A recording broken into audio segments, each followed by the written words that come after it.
Bom, moçada, vamos falar hoje dos protocolos da camada de transporte. A famosa camada 4 do modelo OSI.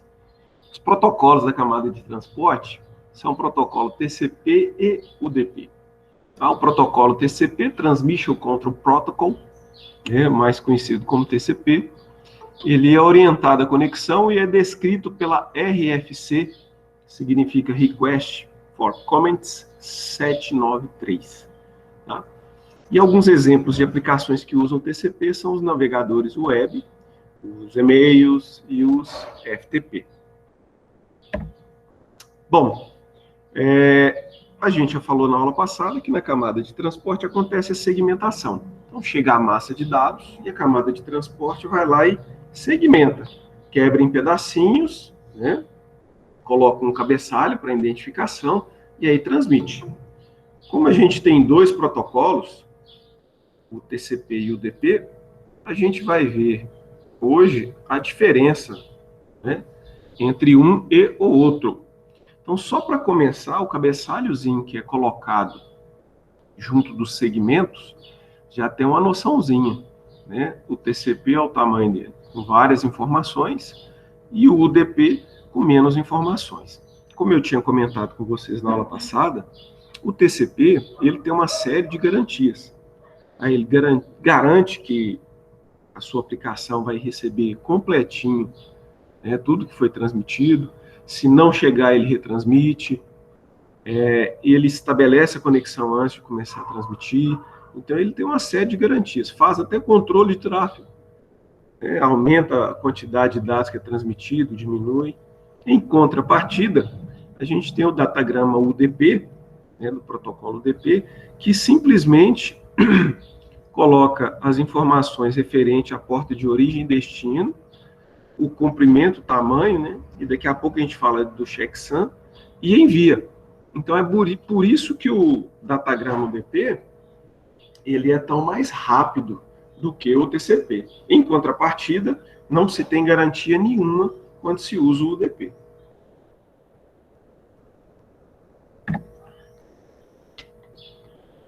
Bom, como é que funciona a questão do endereçamento de portas?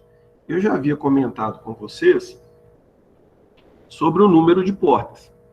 Na camada de seção, que é quem está ali fazendo fronteira com a camada 4 de transporte, a camada de seção ela tem como sua grande propriedade característica estabelecer seções, né, manter o diálogo da camada de seção com a de transporte. E para que haja, né, uma garantia de que você não vai misturar os dados das aplicações, essa camada de seção e a de transporte mantém isso através de um endereço, que é o endereço de portas. Então, cada aplicação que está sendo rodada tem um endereço de porta de origem e um endereço de porta de destino. Ó, pelo jeito, a piscina está aquecendo.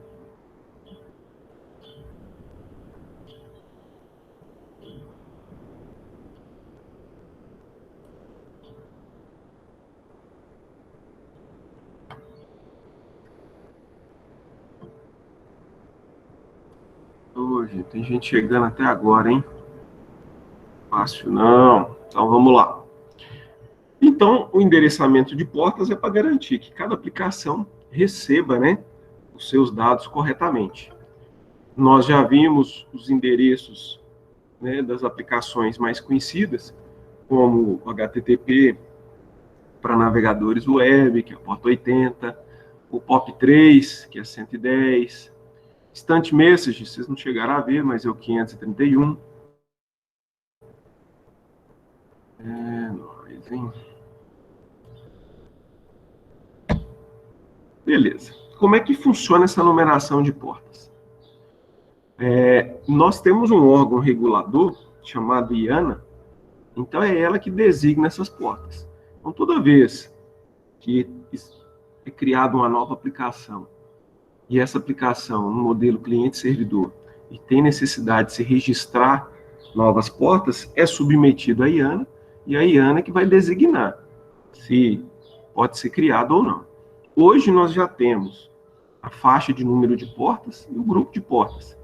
As portas de 0 a 1023 são as portas conhecidas, que são as portas designadas para as aplicações conhecidas. Então, se você olhar os números baixos até 1023, 80, 110, 53, são tudo para aplicações conhecidas. De 1024 a 49.151 é o que a gente conhece por portas registradas. É quando você tem, por exemplo, uma empresa que trabalha com um tipo de aplicação, um protocolo específico, e aí ele precisa, para que funcione isso aí, garanta a comunicação, de um número fixo. Só que não dá mais para ele utilizar as portas conhecidas, porque não é uma aplicação de domínio público. E aí ele utiliza uma porta registrada. Essa porta registrada pode ser até temporária. E, por último, nós temos as portas privadas ou dinâmicas, que aí são as portas utilizadas para estudos acadêmicos, reservadas para as redes locais e estudos acadêmicos. Algumas portas TCP conhecidas, tá? Do grupo de portas conhecidas, por exemplo, nós temos aqui FTP, Telnet, SMTP, HTTP, POP3, IRC, que não existe. Bom, existe ainda, né? Mas provavelmente vocês não são dessa geração, vocês não vão conhecer isso. E o HTTPS, que é o HTTP seguro, tá? A gente tem também na faixa de portas registradas algumas aplicações que utilizam o TCP, como o MSN Messenger, que não existe mais nesse formato, né? Ele foi englobado pelo Facebook, mas utiliza essa porta. E essas duas portas de baixo aí, a 8008 e a 8080, Altemar HTTP, significa uma numeração de porta alternativa para o HTTP. O HTTP a gente sabe que é o 80. E aí se criou esses dois números aí para trabalhar com segurança. Então, o cara trabalha com NAT. Eu vou falar disso quando a gente estiver trabalhando com camada de rede. Para que você tenha uma certa segurança, você mascara o número. Então, em vez de você acessar, alguém tenta invadir sua rede, chegou lá no seu roteador e tenta acessar algum conteúdo na porta 80, ele não existe na porta 80. Por quê? Porque tem uma ferramenta fazendo uma troca, criando uma porta alternativa para o 80 responder na 8008 ou na 8080. E aí, dessa forma, você dá uma escondida no seu servidor web para evitar que seja invadido, hackeado ou qualquer outra coisa. Mesma coisa acontece com as portas do protocolo DP. Nas portas conhecidas, a gente tem o TFTP, o RIP. O TFTP é uma vertente do FTP que vocês já estudaram. E o RIP é um protocolo de roteamento.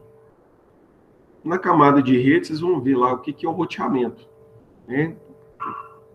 Uma finalidade mais específica dos roteadores. E um dos protocolos de roteamento é o RIP.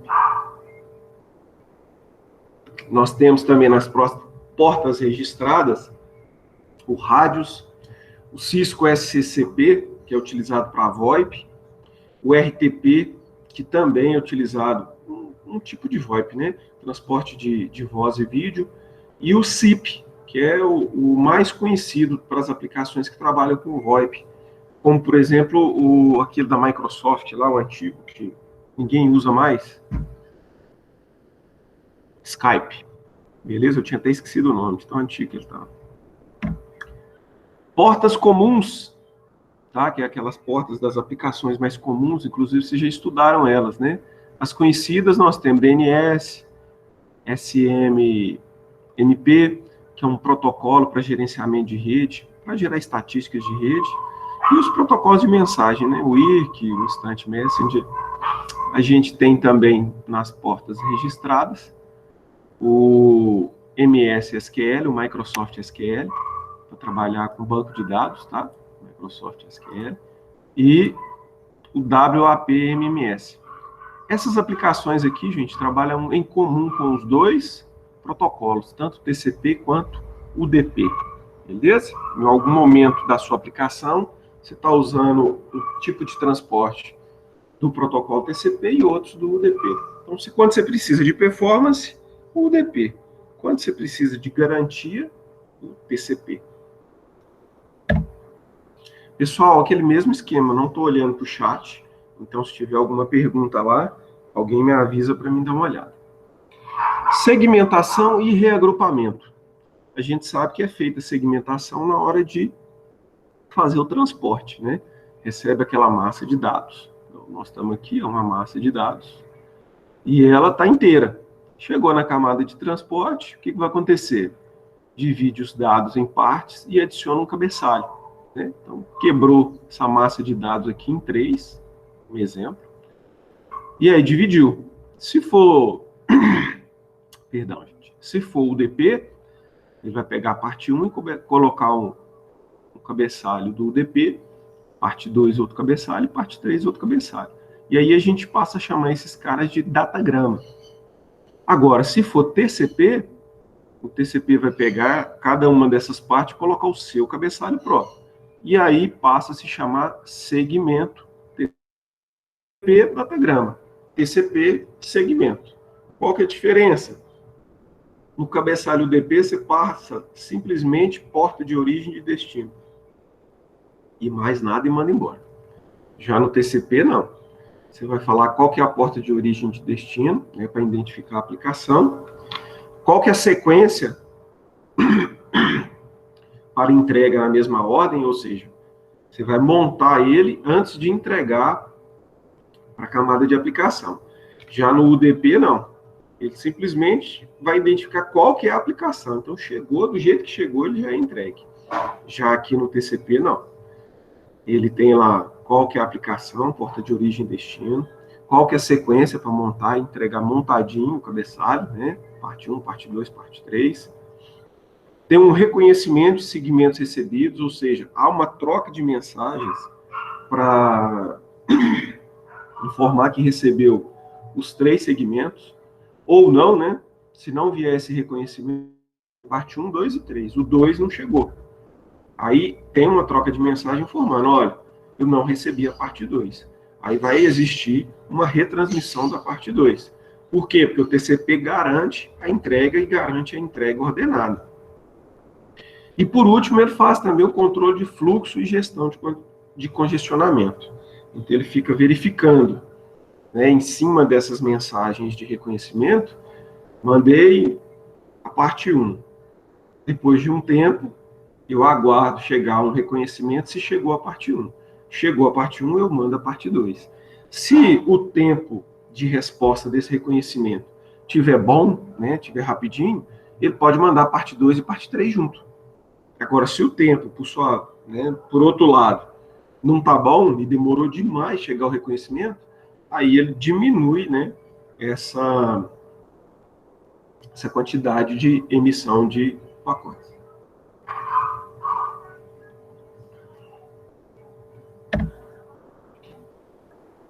Bom, tornando as conversas confiáveis. Para mim tornar uma conversa confiável, eu tenho que utilizar o TCP mais especificamente. E aí, como é que o TCP, quais as características que o TCP usa para garantir essa confiabilidade? Então, o que ele faz? Primeiro, sessões orientadas à conexão. Então, ele estabelece uma sessão primeiro, para depois transmitir os dados. Ele trabalha com confirmação dos segmentos recebidos, ou seja, ele transmitiu um segmento, a parte 1, por exemplo. Se a gente voltar aqui no exemplo anterior. Ó, mandei a parte 1 lá para o destino. Ele vai fazer o quê? Ele vai aguardar o quê? Uma confirmação dos segmentos. Então, chegou segmento 1, segmento 2, segmento 3, confirmou tudo bonitinho, maravilha. Se não chegou, o que vai acontecer? Ele vai retransmitir. Tá? E a ideia aqui é retransmitir, em vez de retransmitir tudo, é só retransmitir o que está faltando. Por que ele consegue retransmitir só o que está faltando?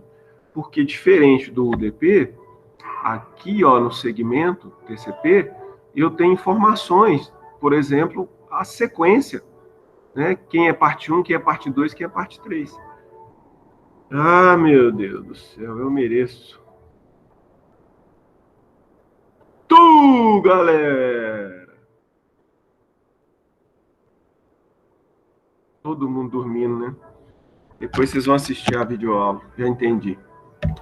Bom, beleza. Então, retransmissão, caso não receba, e entregas dos segmentos na mesma ordem que foram transmitidos. Então, tem essa remontagem lá na camada de transporte do receptor. Bom, como é que é o cabeçalho do segmento TCP? O cabeçalho tem esses campos aqui, ó. Tá? Do bit 0 ao bit 15, ou seja, 16 bits, eu tenho lá o número de porta de origem. Tá? Porta de origem é um número que é gerado aleatoriamente. Na hora que você abre a aplicação, ele gera esse número aleatoriamente, numa daquelas faixas, tá? Normalmente lá naquela última. Cadê as faixas? Aqui, ó, portas privadas e ou dinâmicas, tá? Por isso que se chamam dinâmicas, porque é gerado aleatoriamente. Então, ele é gerado aleatoriamente. E aí, o número da porta de destino, esse não. Esse é de acordo com a aplicação. Então, se eu estou abrindo um navegador web, se eu estou com um browser, vai gerar um número aleatório, e vai colocar aqui como porta de origem, e o número da porta de destino vai ser a 80. Por quê? Eu vou conversar com um servidor web, através do browser. Beleza? E aí, para cada parte, eu tenho aqui o número de sequência. Tá? Então, parte 1, qual que é o número de sequência? É o 1. Parte 2 e parte 3. O número de sequência, normalmente, ele inicializa com 0, e aí ele termina, né? Ou seja, cada parte daquela, vamos imaginar que tenha 10 bits. Então, o próximo número de sequência vai ser o 11. Do 0 ao 10, ou do 0 ao 9 eu estou mandando. Então, o próximo será o do 10 ao 19, e assim sucessivamente. Então, os números de sequência, sempre eles são em ordem, bonitinho, mas ele é acrescido da quantidade de bits que está sendo transmitido. Número de reconhecimento é um número o qual o receptor, né, vai colocar um valor e devolver para quem está enviando, para ele saber que os números que ele recebeu do outro lado. De acordo com esse número, ele sabe se ele recebeu todos os segmentos ou se está faltando algum. E aí, como tem um número de sequência, o receptor consegue identificar, olha, qual que eu não recebi? Eu não recebi a parte 2.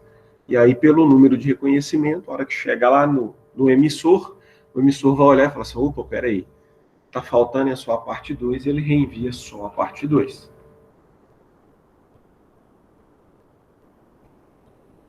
E aí eu tenho alguns campos aqui um pouco menos importantes, como o tamanho, né, o tamanho do segmento que está indo. Eu tenho esse campo reservado aqui, caso alguma aplicação tenha alguma coisa para trabalhar mais específico, então às vezes ele fica vazio, dependendo da aplicação que está utilizando, é um espaço, né, para uma customização de uma determinada aplicação.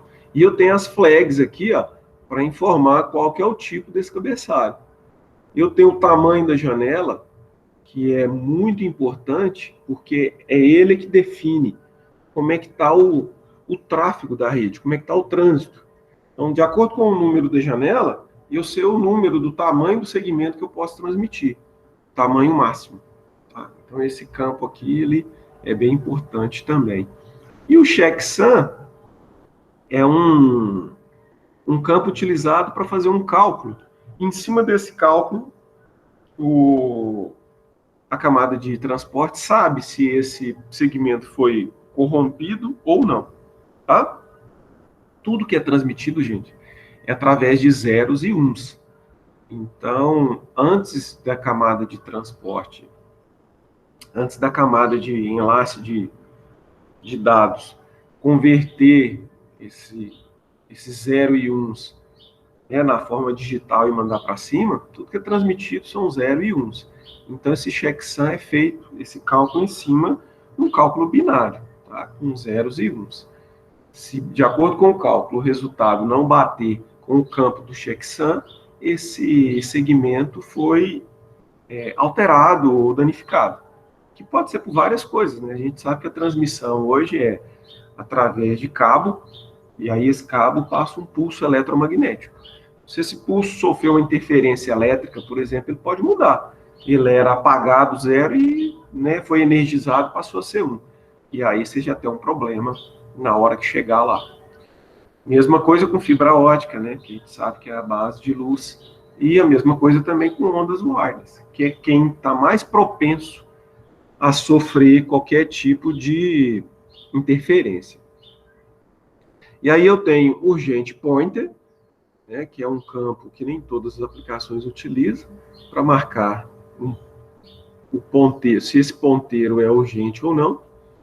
Eu tenho as opções, tá? Se houver, dependendo da aplicação, é mais um campo, né, para se trabalhar com customização. E, enfim, os dados que estão sendo transmitidos. Então, daqui para cima é o cabeçalho do segmento TCP e aqui os dados. E aí todas essas informações são utilizadas para fazer, né, garantir a orientação, né, as sessões orientadas à conexão, garantir a confirmação dos segmentos recebidos, se chegou, se não chegou, a retransmissão, e a retransmissão só do que não chegou, porque senão se você for retransmitir tudo, vira um absurdo. A rede cai, né, não aguenta. E para garantir também que a entrega seja na mesma ordem, ou seja, você consiga remontar todos os segmentos para entregar para a aplicação.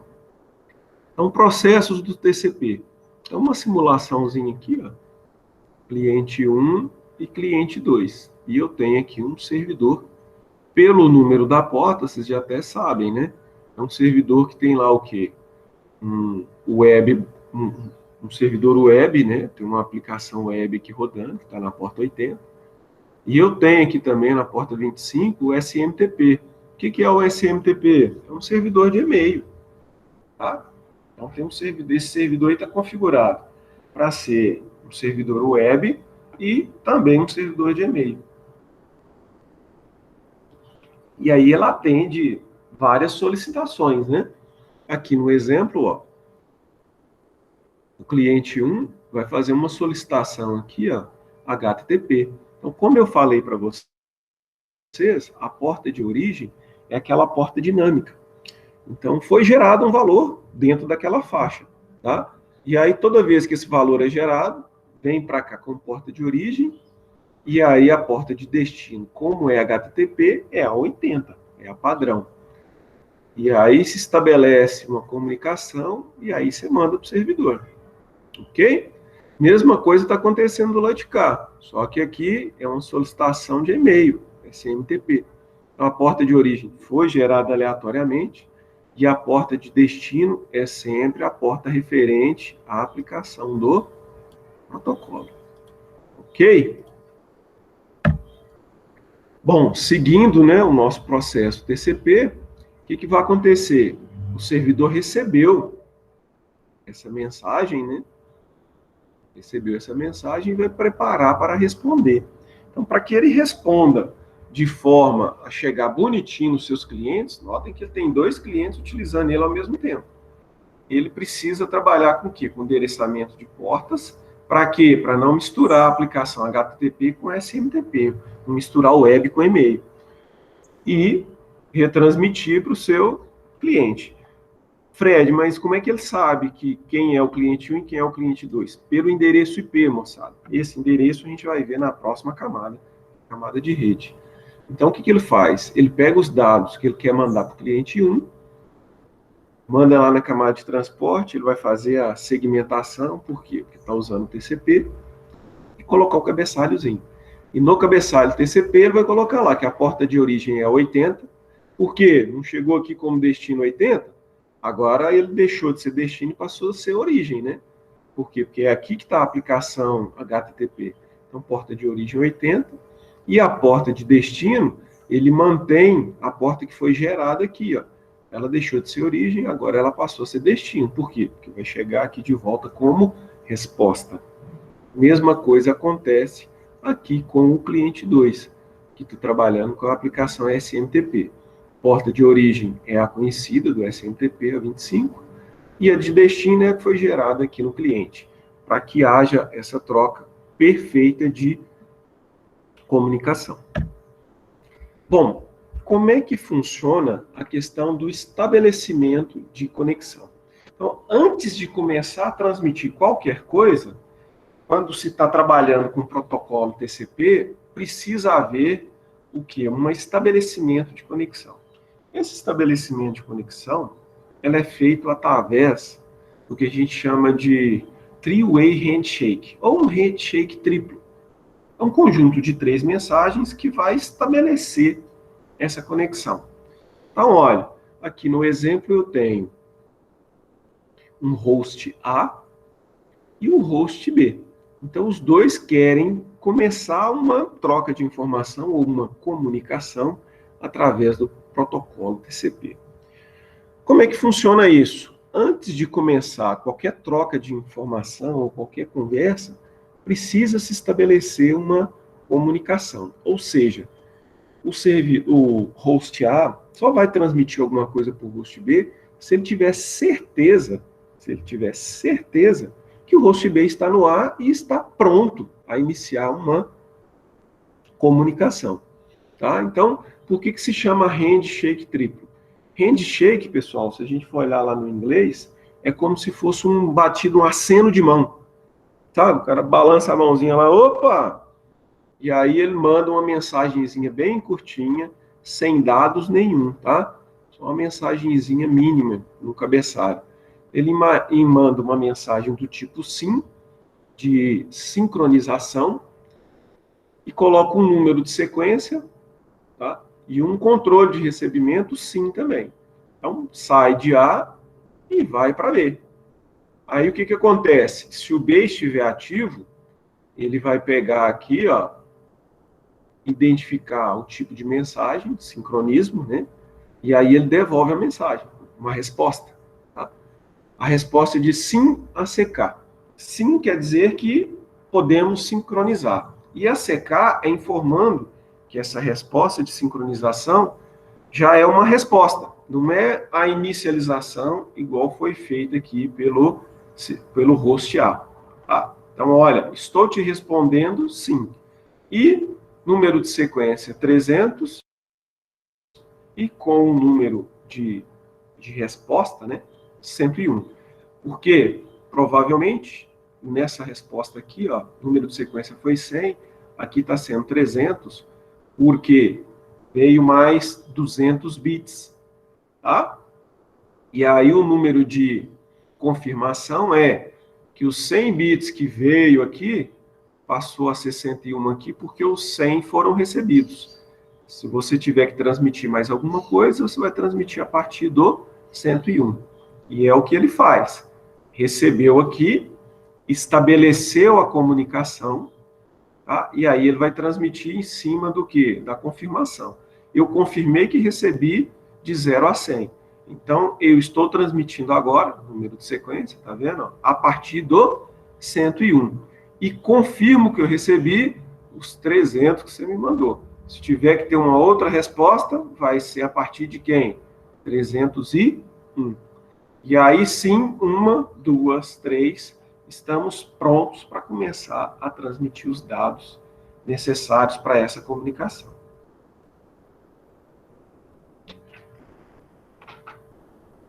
Beleza? Então, o primeiro passo, tornar uma conversação confiável utilizando o TCP, é a sessões orientada à conexão. Ou seja, eu faço o estabelecimento de conexão para depois começar a transmitir. Utilizando quem? Um handshake triplo.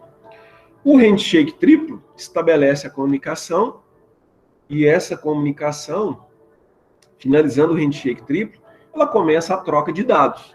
né? Como, por exemplo, aqui, ó, cliente 1. O cara entrou no web browser, digitou o endereço desse servidor, e aí ele mandou uma mensagem para esse servidor. Só que, a partir do momento que ele manda uma mensagem para o servidor, em vez de ir a mensagem que ele está solicitando, como, por exemplo, a página index desse servidor, antes disso vai acontecer isso aqui, ó, o handshake triplo. Mensagenzinhas curtinhas só para estabelecer a comunicação. Estabeleceu a comunicação, opa, maravilha. Estamos no ar e prontos para transmitir. Aí vai acontecer isso aqui, ó. Vai a mensagem para o servidor e o servidor devolve. O servidor devolveu, não tem mais nada para transmitir, aí é feito o quê? O encerramento da conexão. Como é que é feito o encerramento da conexão? O cara que fez a última transmissão envia uma mensagem do tipo fim, de finalizar, ok? Esse cara recebeu esse fim.